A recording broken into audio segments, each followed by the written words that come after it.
A reading from the Gospel according to John. Mary Magdalene stayed outside the tomb weeping. And as she wept, she bent over into the tomb and saw two angels in white sitting there, one at the head and one at the feet, where the body of Jesus had been.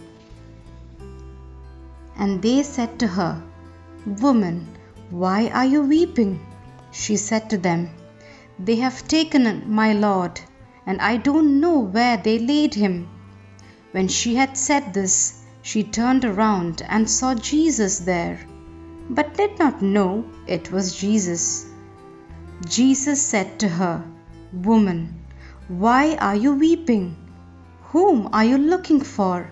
She thought it was the gardener, and said to him, "Sir, if you carried him away, tell me where you laid him, and I will take him." Jesus said to her, "Mary." She turned and said to him in Hebrew, "Rabboni," which means teacher. Jesus said to her, "Stop holding on to me, for I have not yet ascended to the Father, but go to my brothers and tell them, I am going to my Father and your Father, to my God and your God." Mary went and announced to the disciples, "I have seen the Lord," and then reported what he had told her.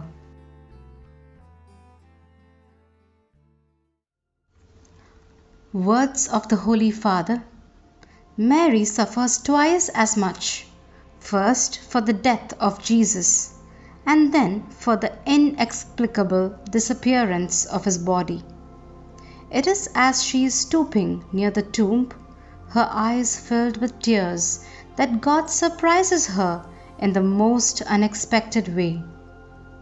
John the Evangelist stresses how persistent her blindness is.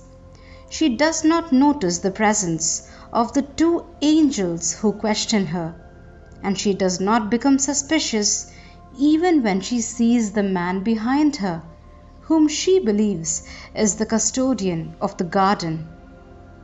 Instead, she discovers the most overwhelming event in the history of mankind when she is finally called by her name, Mary. How nice it is to think that the first apparition of the risen one, according to the Gospels, took place in such a personal way.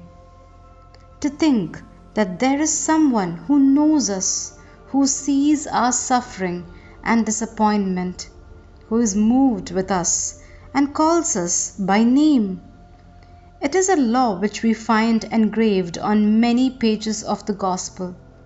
There are many people around Jesus who search for God, but the most prodigious reality is that long before that, in the first place, there is God who is concerned about our life, who wants to raise it, and to do this, he calls us by name.